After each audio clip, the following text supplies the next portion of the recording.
শুধু বাপ মার কথা শোনার জন্য। বাইরে বোস্তামির কথা শোনেননি? শীতের দিন মা ঘুমে ওঠাই তুমি সন্তান, রাত্রিরে মা জাগেছে, না বলে ছেলে বায়েজিৎ ডাকতেছে, বাবা বায়েজিৎ। জি মা। বাবা এক প্যানে পানি দাও। শীতের মধ্যে না বলে ছেলে উঠেছে, ঘরে কোনে যাচ্ছে, কলসে পানি নাই, বাড়ির থেকে বের হসে, বাড়ি নদীর উপরে, নদীতে নামিছে। এই ছেলে কলর ভর্তি করে নিয়ে আসছে, পেয়ালাতে পানি ঢেলেছে, মার কাছে দেখি মা ঘুমাইয়া পড়েছে। পানির পেয়ালা হাতে নিয়ে শীতের কঠিন শীতের ভিতরে মার শিওরে দাঁড়িয়ে আছে বাজিত নাবালক ছেলে। ফজরের সময় যখন মার ঘুম ভাঙে গেছে, দেখি সন্তান দাঁড়ানো, বলে সুবহানাল্লাহ। বলে বাবা তুমি দাঁড়ায় কেন? বলে মা তুমি রাত্রিতে পানি চেয়েছিলে মা, ঘরে কোনে যা দেখি কলসে পানি নাই, বাড়ির থেকে বের হয়ে নদীতে গিয়ে নামে আমি পানি, সেই দিকে নদীর পানি খাওয়া হচ্ছে, এখন স্বচ্ছ পানি, 10 গ্রাম ফোরাত পানি স্বচ্ছ, নীল নদীর পানি স্বচ্ছ। আমি পানি নিয়ে আসছি, একটা দিকে মা তুমি ঘুমায় আসো মা, ঘুম ভাঙলে আবার পানি স্নানে যদি আমি না দিতে পারি বেয়াদবি হবে মা। আমি তার থেকে নিয়ে তোমার শিওরে দাঁড়িয়ে আছি। মা বলতে বাবার দেরি নাই, উঁচু করে তাড়াতাড়ি 2 রাকাত নামাজ পড়ে সেজদায় পড়ে মাবুদকে ডাকে, আল্লাহ আমার এ বাজিদকে সুলতানুল আরফিন বানায়া দিও। যুবকেরা বাপ মার যেন উল্টা পাল্টা করো না, কপাল কাটা যাবে, আমল সব বরবাদ হয়ে যাবে, সব বরবাদ হয়ে যাবে। হযরত আব্দুল্লাহ ইবনে আব্বাস রাদিয়াল্লাহু তাআলা আনহু থেকে বর্ণিত, আল্লাহ রাসূল বলেছেন, যদি কোনো সন্তান বাবা মার খেদমতের নিয়তে নেক নজরে রহমতের নজরে যদি তাকায়, আল্লাহ রাসূল বলেছেন সাথে সাথে ওই সন্তানের আমল নামায় একটা মকবুল হজের সওয়াব লেখা হয়। খেদমত নয়, খেদমতে তো আরো বেশি। নেক নজরে তাকাচ্ছে বাবা মার দিকে, বাবা মার দিকে একটা নেক নজর তাকায়, আমার বাবা নেক নজরে তাকাচ্ছে, এটা আমার বাবা, এটা আমার মা, আর সেবা যত্ন করবে এই নিয়তে যখন তাকায়, তার আমল নামায় একটা কবুল হজ, একটা মকবুল হজে, উমরা না, একটা মকবুল হজের সব আল্লাহ পাক রব্বুল আলামিন তার আমল নামায় লিখে দেয়। একজন সাহাবী আরজ করলো, ইয়া রাসূলুল্লাহ ইয়া হাবিবাল্লাহ, এটা হজ করতে কত টাকা লাগে? কোন কত টাকা লাগে, কত পেরেশানি, তবে হজ করে আসা হয়। তাই বলে এটা ভাবেন না বাবা যে তাহলে বাপ বার খেতে পেলে আমার ফরজ হজ আদায় হয়ে যাবে। যাদের হজ ফরজ ওপর তারা হজ করে আসতে হবে, এলা উপরন্ত নেকামল, এলা উপরন্ত নেকামল। একজন সাহেব আরজ করতেছেন, ইয়া রাসূলুল্লাহ ইয়া হাবিবাল্লাহ, যদি আমার ওই যুবক, আমরা যদি একটা ছেলে যদি তার বাবা মার দিকে দিনে 100 বার করে তাকায়, তাহলে কয়টি হজ হবে বলেন তো? 100 বার করে তাকায়, তাহলে কি 100 মকবুল হজেরই সওয়াব পাবে। আল্লাহ রাসূল বলেন, রে সাহাবী শোনো, তোমাদের ধ্যান ধারণা বিশ্বাস যত আশ্চর্য মনে হচ্ছে, আল্লাহর নিয়ামত, আল্লাহর দান তার সাথে অনেক অনেক গুণে বেশি।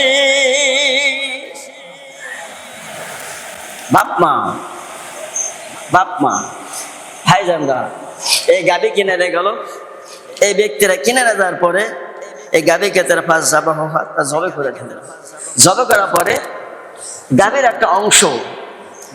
একটা অংশ সম্পর্কে অনেক প্রশ্ন আসে, কিন্তু উল্লেখ নাই।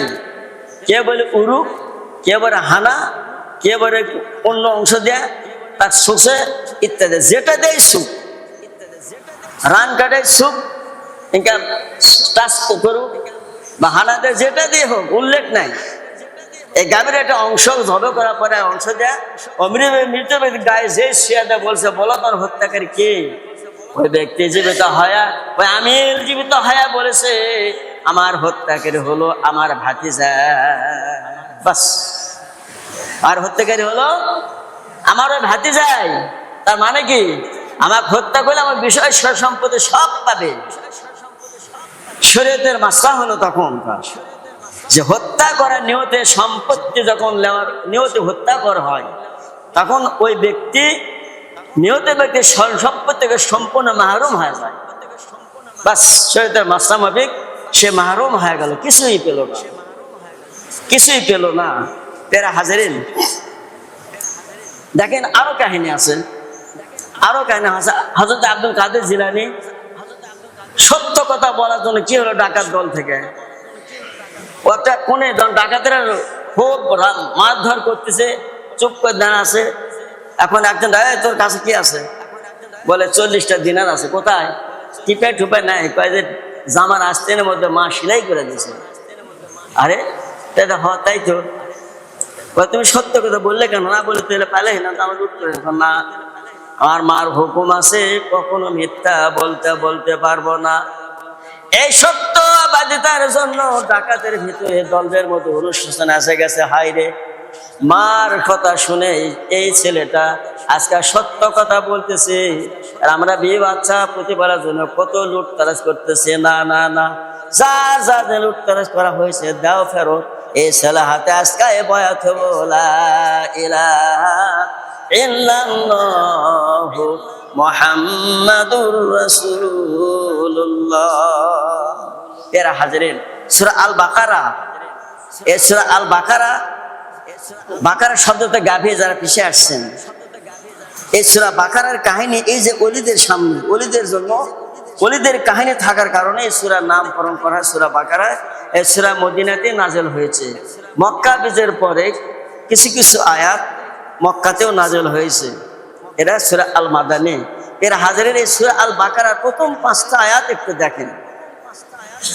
সূরা বাকারার প্রথম 5টা আয়াত একটু দেখেন, আল্লাহ কি বলতেছে দেখেন এখানে। বিসমিল্লাহির রহমানির রহিম, আলিফ লাম মিম। এরা হরফে মুকাত্তাত, আল্লাহ রাসূল ভালো জানেন এর মনে অর্থ। যালিকাল কিতাবু লা রায়বা ফি, এই কিতাবের মধ্যে কোনো সন্দেহ নাই, এটা আল্লাহর তরফ থেকে আসমানি কিতাব। সবাই বলে সুবহানাল্লাহ। সাথে বলতেছি হুদাল লিল মুত্তাকিন, যারা তাকওয়াওয়ালা মানুষ হবে তাদেরকে এই কিতাবটা পথ নির্দেশনা দিবে। এখন এই তাকওয়াওয়ালা মানুষের কি কি বর্ণনা আল্লাহ বলতেছেন। আল্লাযীনা ইউমিনুনা বিল গায়ব, আল্লাহ দেখা যায় না, দেখা অবস্থায় আল্লাহকে বিশ্বাস করে, না দেখা অবস্থায় জান্নাত বিশ্বাস করে, ফেরেশতাদের বিশ্বাস করে, আখিরাত হবে বিশ্বাস করে, এই গায়বানের উপরে বিশ্বাস করে, ওয়া ইকিমুস সালাত, আর বিশ্বাস ঈমান আনার পরে সালাত কায়েম করে, ওয়া মিম্মা রাযাকনাহুম ইউনফিকুন, আল্লাহ যাদেরকে ধন দৌলত দান করেছে এই ধন দৌলত নিজে খায় আর দান করে। এই যুবকের বৈশিষ্ট্য ছিল। যাক বলতেছি, ওয়াল্লাযীনা ইউমিনুনা বিমা উনজিলা ইলাইকা ওয়া মা উনজিলা মিন ক্বাবলিক, এই কিতাবের উপর ঈমান আনে, কিতাবের আগে তাওরাত ইনজিল সহি ফারাজের সব সেগুলোর উপর ঈমান আনে। ওয়া বিল আখিরাতি হুম ইউকিনুন, কিয়ামতের দিন বিচারের দিন কায়েম হবে এর উপর ঈমান আনে। এই ঈমানদার ব্যক্তিদের শানে আল্লাহ ঘোষণা করেছেন, উলাইকা আলা হুদাম মির রাব্বিহিম ওয়া উলাইকা হুমুল মুফলিহুন, এই ব্যক্তিরা হেদায়েত পাবে আর কাল কিয়ামতের মাঠে তারা পাশের সনদ নিয়ে জান্নাতে প্রবেশ করবে। এই ছেলে বৈশিষ্ট্য দানের ওয়াজ, দানে কত কথা আমার একটা হাত পা গুটে এক মন সংকলনা শেষ। এই ছেলেরও বৈশিষ্ট্য ছিল এই বাকারা, এই গাভীওয়ালা যুবকের, যা রোজগার করতো রোজগারকে 3 ভাগ করতো। 1 ভাগ আল্লাহর হস্তে দান করতো গরিব মিসকিনদের মাঝে, আর 1 ভাগ মার জন্য রাখতো, মার পিছে খরচা করতো, আর 1 ভাগ নিজের জন্য খরচা করতো। দেখেছেন, আমরা তো দান বুঝি না, এতে বাক্স ছেড়ে দেওয়া হয়, এটা দেখে ঠেলে দেয় ছেড়ে দেয়, ঠেলে দেয়। বাবা আমি এখানে কথা বলি একটা, এখন আগুন বাজার, 1 পোয়া কাঁচামরিচের দাম কত? 50, যেটা 30 টাকা 20 টাকা কেজি 10-12 দিন আগে ছিল, তাই এখন কেনা লাগতেছে, তাই কিনে পারতেছি, তাই কিনতে পারতেছি। এরা হাজারেন, যদি একটা সবচেয়ে গরিব মানুষ যিনি, তিনিও যদি এখানে সপ্তাহ অন্তর 10 টাকায় বাক্সে হাত বাক্সের মধ্যে দেন, তার সংসারে কোনো টলমল আসবে কি?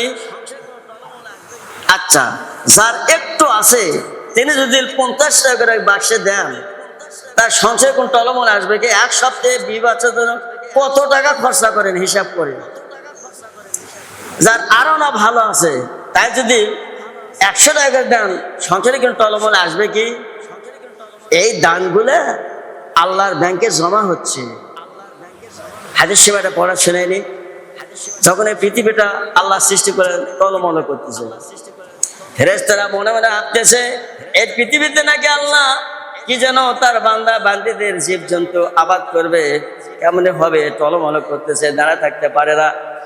আল্লাহ পাক সাথে সাথে দেখতে ফেরেশতাদেরকে পাহাড় আর পাহাড়, পাহাড়ময় পাহাড় দুনিয়া, আর পৃথিবী নড়ে না। হাদিস সাহেবরা যারা হজ করতে দেখছেন পাহাড়ময় দুনিয়া, পাথরের পাহাড়, মাটি পাথর নয়, মাটি চলে, খালি পাথরের পাহাড়, আর নড়ে না। ফেরেশতাদের মধ্যে প্রশ্ন, রব্বুল আলামিন পৃথিবী তো আর নড়ে না, খুব নড়ার চেষ্টা করতেছে কিন্তু নড়ে না, আর এত শক্ত শক্ত পাথরের পাহাড়। প্রশ্ন হলো, আল্লাহ এই পাহাড়ের সে শক্তিশালী আছে কি? বলে হ্যাঁ আছে। কি সেটা কি? আল্লাহ বলেছিল আগুন। কি বললাম? আগুন। ফেরেশতারা প্রশ্ন করছে, আল্লাহ আগুনের সে শক্তিশালী আছে কি? বলে হ্যাঁ আছে। কি কয়? পানি। আগুনের পানি দিলে আগুন নিভে যায় না? তার শক্তিশালী কি হলো? পানি। সুবহানাল্লাহ। ফেরেশতারা প্রশ্ন করে, রব্বুল আলামিন আল্লাহ পানির সে শক্তিশালী আছে কি? বলে হ্যাঁ আছে। কয় কি? বাতাস। বাতাস। এবার বুঝা দেই, লক্ষ লক্ষ লক্ষ কোটি কোটি টন পানি আল্লাহ এই বাতাসের উপর দেয়, বাতাসের মধ্যে ভাসালে বেড়াচ্ছে। কথা ঠিক? এই হাদিসকে রিসার্চ করে লক্ষ লক্ষ টন দ্রব্য সামগ্রী সহ শত শত মানুষকে উড়ে নিয়ে যাচ্ছে এরোপ্লেন। ফেরেশতারা প্রশ্ন করে, রব্বুল আলামিন ও আল্লাহ বাতাসের চাইতে শক্তিশালী আছে কিছু? বলে হ্যাঁ আছে। সেটা কি? আল্লাহ জবাব দেয়, ও ফেরেশতা, সেটা হলো এই অন্তর। আমার বান্দারা আন্তরিক অত্যন্ত গোপনীয়তার সাথে ডান হাতে দান করবে, বাম হাত জানবে না, এই ব্যক্তি হলো সব চাইতে শক্তিশালী। এখন আল্লাহর বান্দা 100 ওই সিন্নাজনের 100-র সাথে 5 বা 10 বাক্সের মধ্যে দেওয়া যায়। বাবা আজ কয় বছরে দিচ্ছে, প্রতিনিয়তই দিয়ে আসতেছে। আমি এক্ষুনি চালিয়ে পরিচয় হয়ে যাবে, পরিচয় করবো না। আমি যদি বলি দাঁড়ান, তো দাঁড়াবে না, কিন্তু আমি তাকে পরিচয় করে দিব কেন? উনি গোপনে দিচ্ছেন। আল্লাহ তাকে আরো দানের হাত প্রশস্ত করে দেন, আল্লাহ যাকে জান্নাত নসিব করেন। বলেন আমিন। সবাই দানবীর হয়ে যায়। আল্লাহ পাক আমাদের সবাইকে কবুল করুন। বলেন আমিন।